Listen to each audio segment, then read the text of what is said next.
LMPD Chief Paul Humphrey is in the studio with us to answer some of our questions. Yeah, Chief, good morning. Always good to have you with us in the studio. So thanks for joining us. Thanks for having me. We're going to start here. So recently you all released some body camera footage, really difficult footage to watch. A lot of people in the community talked about this. So Caitlin Hall going through a mental health crisis. You all were called out there by family. Can you talk to me a little bit about where that investigation stands? Because we know those officers were on leave. Right, and so that investigation is still ongoing, obviously, and we want to make sure that we do a thorough investigation of all of it. So the way our investigations work is there's a criminal aspect to it anytime there's a shooting, so PIU investigates that part. We have an administrative investigation that goes on through PSU, Professional Standards Unit, and that makes sure that we check for all of the policies and everything and make sure everything was followed. And then we have the Performance Review Board, which is really strictly about performance. How do we make sure that we learn lessons from this incident so that we can improve our performance and our response in the future? Now, one of the things that was brought up because of her death, and this was brought up by Mayor Greenberg as well, is about having mental health counselors come out to those types of crisis calls. I know at one point you all said that this didn't warrant that, but still I think a lot of people are wondering why. Right, and so right now we have the crisis call deflection program, and so a lot of those calls are handled over the phone, and so over 1,000 calls were deflected last year and were handled either by a crisis triage worker at MetroSafe over the phone or by a mental health worker that goes to the scene. But all that to say that we had over 3,000 of these types of runs last year. And so officers are very comfortable and very good at getting people the services they need in their time of crisis. But we are still going to continue to explore other ways to do this better, whether that's a co-responder model or something else. We are constantly looking for ways to improve. And we know that LMPD is facing a shortage of officers. It's very well known. Are a lot of big events coming up in the city with Derby Festival activities leading into Mini and Full Marathon, and then of course Derby Week next week. Yeah. Are you confident that your officers have the manpower and resources they need to make sure that people in our city are safe? Right, and this is something obviously we do every year. It's a big event for Louisville, and so it's a little bit of rinse and repeat, but it's a lot of collaboration with other agencies, state, local, and federal. And supplement it a lot by technology. There are things available to us today that were not available to us 5 or 10 years ago. And so we try to make sure we use that technology appropriately to maximize our effectiveness, even when we are short on personnel.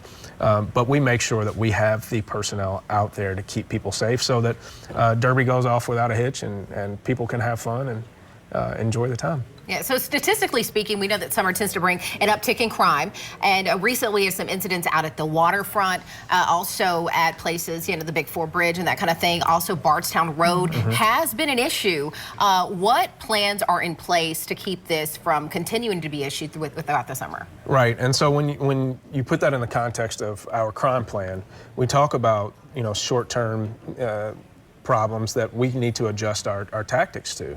And that is part of what we know happens in the summertime. And so what we've done is we've put together a task force of sorts to staff during those peak hours of the summer. So it'll run from the week after Derby until mid-fall. And so we have officers that are dedicated to making sure we're riding during those peak hours in those places, those entertainment districts, to make sure that people see an officer presence there, but also having those officers available to combat violent crime where needed as well. Okay, because we know Waterfront Wednesday and all that kicks off today. Yeah, and you know, our job is to make sure that people are safe and comfortable no matter where they live or what they're doing, and so we want to make sure that those events are kept safe. Real quick, do you have a message for maybe the teens or the younger folks who are going to be out and about and that kind of thing? Look, go out and have fun. You know, I think we had a great example on Thunder of a young man who took ownership of a situation and stepped into the middle of a violent situation to protect someone. The vast majority of kids are good. And so we need those good kids to be the influence on the ones that are a problem. And we need parents to know where their kids are and take care of it before it becomes a police problem. Because at that point, you know, it changes the story of what we're dealing with. But most kids are good. Go out there and have fun and keep track of each other. Any more talk of a curfew potentially being? You know, we haven't had too many more talks of implementing the curfew. We are working to make sure that officers understand how to utilize it if need be. But let's hope that the plans that we're putting in place put us in a situation where we don't have to get to that point. Let's talk about this real quick. Stolen cars. I know last year some LMPD data showed you guys had about more than 2,000 cars stolen.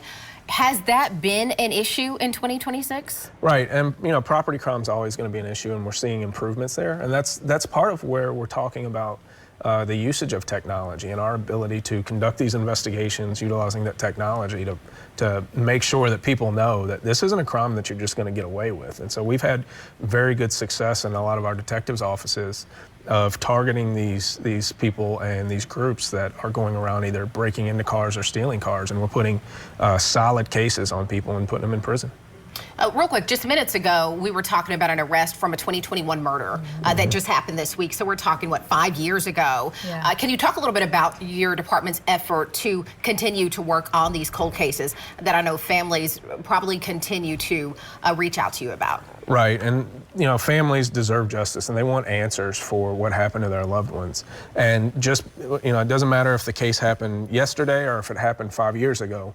We have detectives that are dedicated to making sure that they uncover every clue that they can to make sure that they get those answers for those families. And that case is a great example that you're talking about, a case from 2021 that we are still making sure that we are bringing justice to that family and the community.